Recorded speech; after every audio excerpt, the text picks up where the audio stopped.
Aí é que está a sutileza que acho importante a gente entender no presente momento. Num primeiro passo, a posição brasileira ela é contrária à posição norte-americana. O Brasil, portanto, na sua tradição de política externa, não vai apoiar essa decisão unilateral dos Estados Unidos. Isso contraria a perspectiva tradicional da política externa do nosso país, tanto afirmada em governos anteriores, como afirmada, não é, pelo presidente Luiz Inácio Lula da Silva. Portanto, acho que nesse plano a posição brasileira é tranquila e conhecida no mundo todo. A questão nova que se coloca, e aí acho que é importante se debater, e a sociedade brasileira provavelmente vai ter que discutir essa questão, é se os Estados Unidos atacam o Iraque, mesmo sem o apoio do Conselho. Portanto, o mundo entraria numa nova era, eu diria, uma era nova. As Nações Unidas, no meu entender, vão perder a legitimidade, ou seja, o Conselho da ONU foi ineficiente, ineficaz para resolver o problema. Por conseguinte, esse sistema não está funcionando. Ou seja, será que o Conselho das Nações Unidas será capaz de evitar esta guerra? Portanto, essa é a questão. E o que está despontando não é um cenário muito favorável a essa perspectiva, portanto, de cooperação no âmbito das Nações Unidas.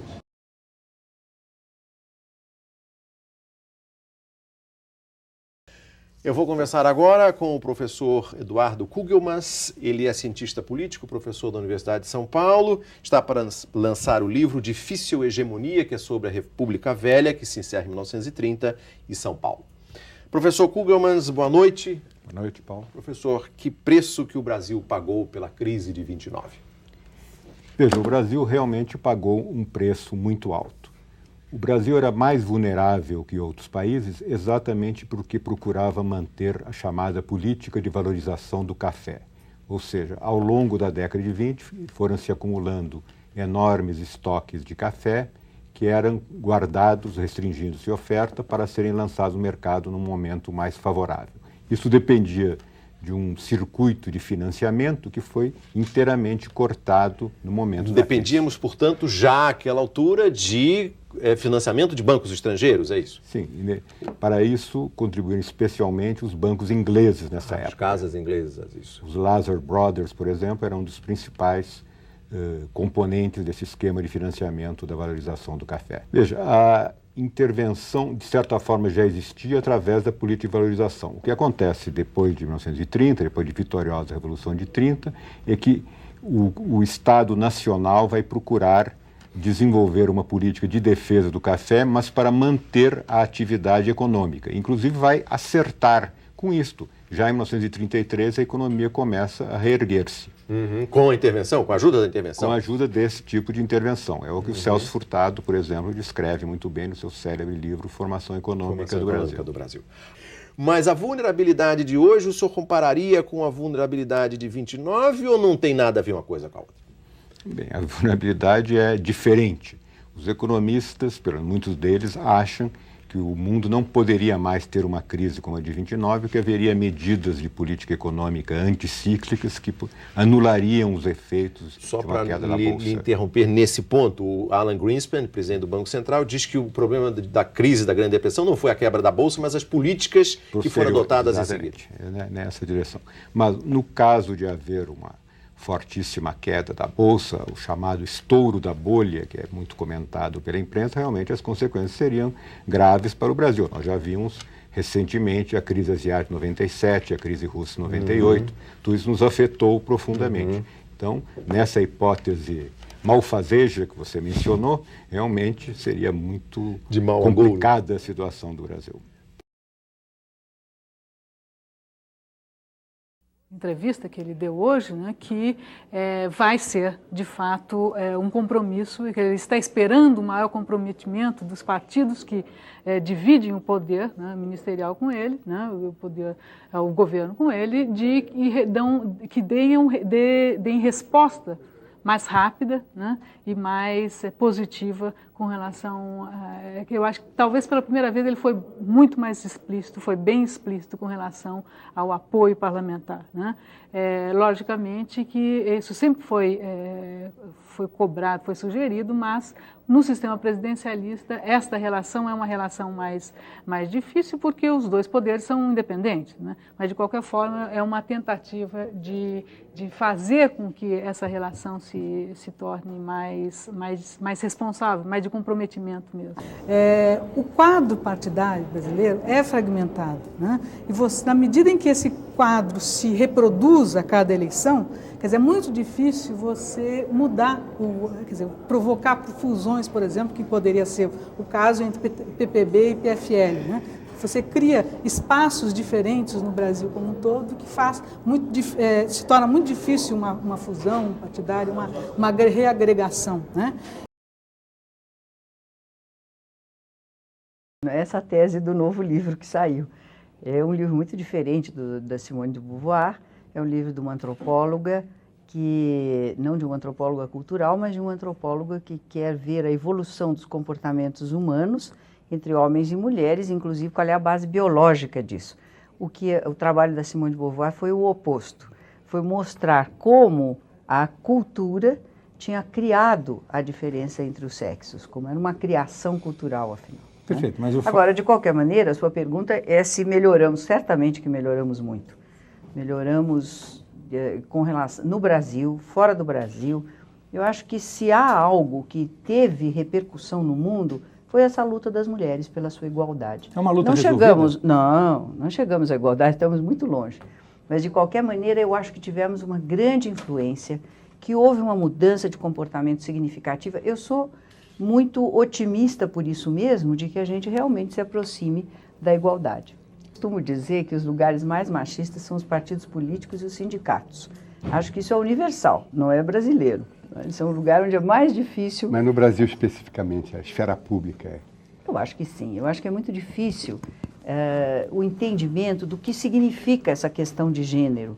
Não é? Quer dizer, as pessoas ainda não perceberam que essa luta é uma luta não só das mulheres, é uma luta da sociedade. Quer dizer, mudar o comportamento com relação às mulheres é mudar o comportamento da sociedade, é torná-la mais democrática, mais tolerante, mais flexível, não é? Então, e é difícil passar essa ideia. Nós éramos uma geração, ou eu, não sei se eu estou extrapolando, racionalista. Tínhamos o lado racional do marxismo. E tínhamos uma vinculação maquiavélica com a política. Isto é, realista. Nós éramos políticos, ou queríamos ser políticos realistas. E sabendo que o objetivo máximo que a gente tinha era democracia. Nós éramos todos galvanizados pela ideia da democracia. Então, isso era que nos movia. Não era tanto a revolução. Claro que, idealmente,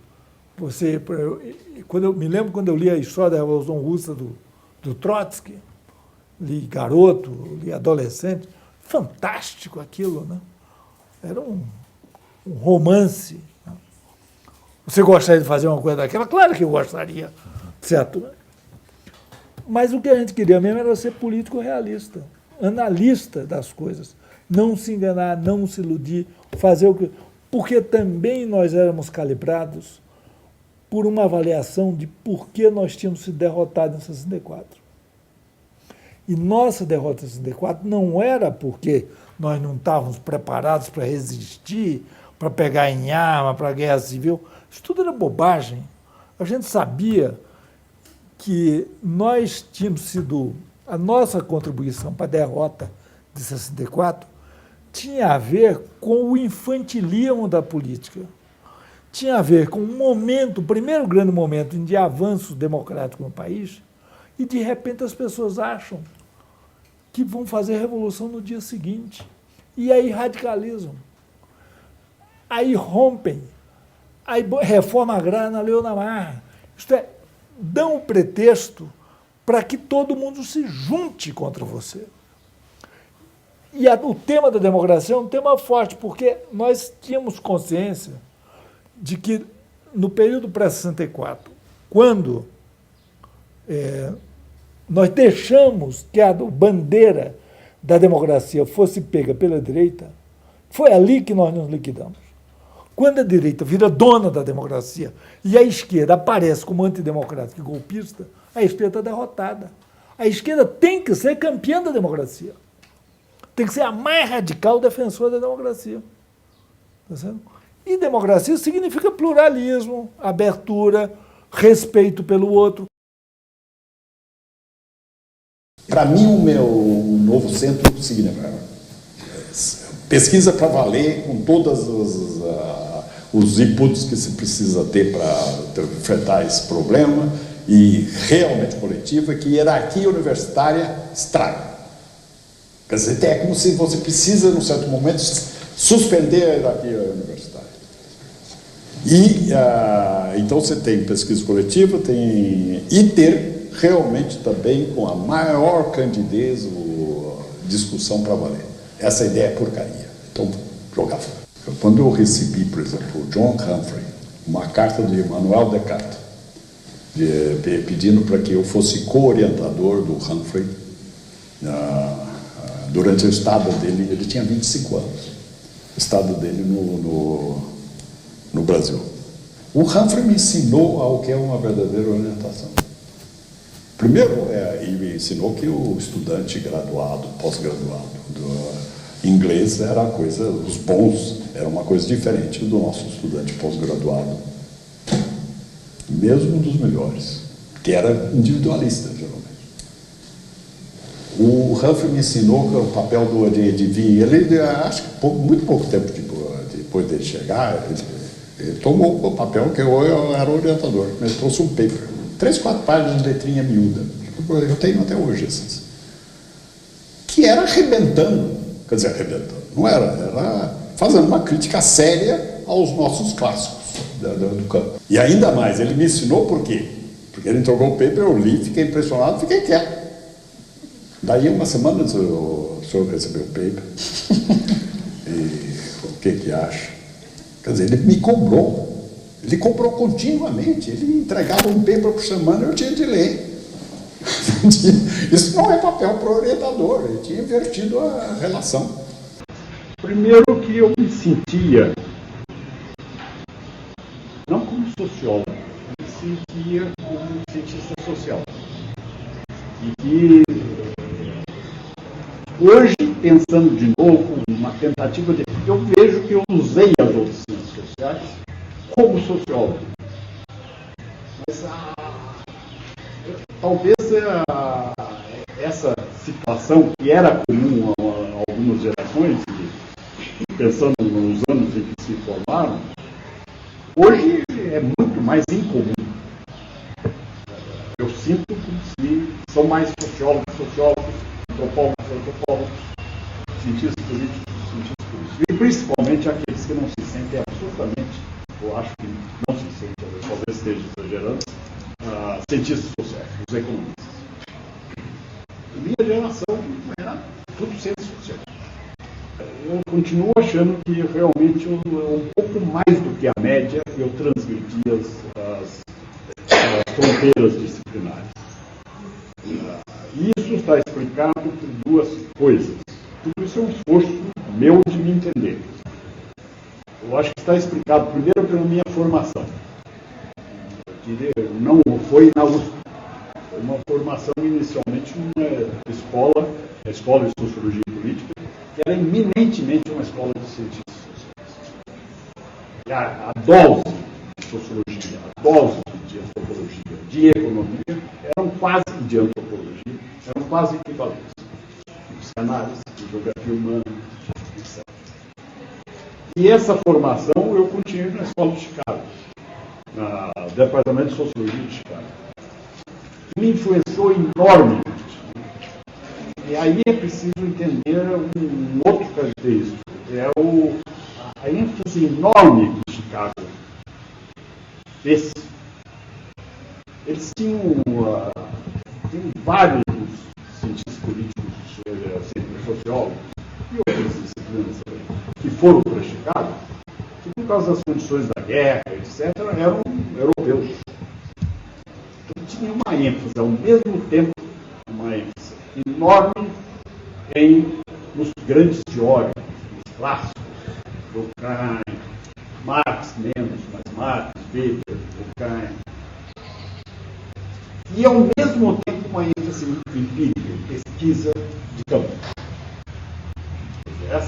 Esse casamento que eu encontrei na escola de sociologia política, eu encontrei também na escola, no departamento de sociologia. Só existe uma forma de poder legítimo, que é aquele que resulta do consentimento dos governados. Todas as outras formas de poder são autocráticas e, portanto, são ilegítimas. Então, esse é o ponto de partida, essa piedade. Ou seja, o poder legítimo é aquele que resulta do consentimento dos governados.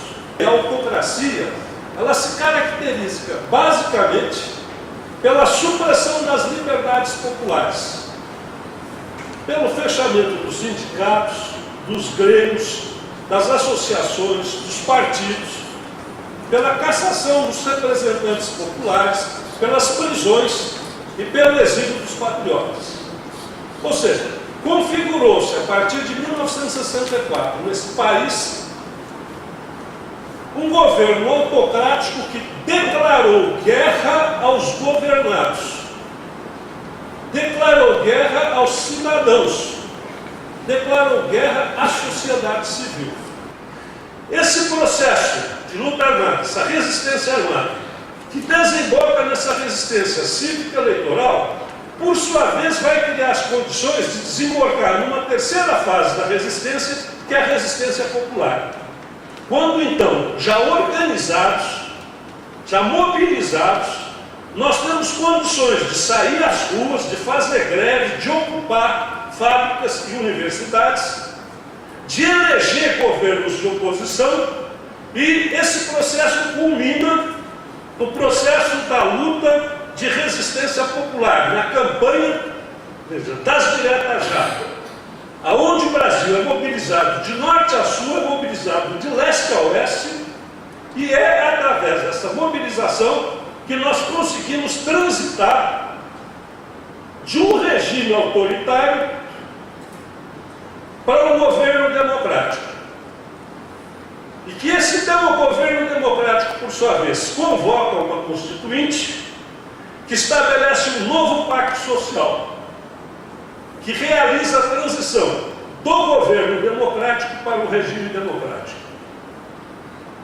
Quer dizer, isso eu estou dizendo porque aquelas pessoas cujos nomes estarão no memorial não são terroristas, são mártires e heróis, são os precursores da resistência democrática, os mais corajosos e os mais combativos, que deram o primeiro passo, que preparou a luta cívica e eleitoral, e que preparou logo depois a luta democrática e popular.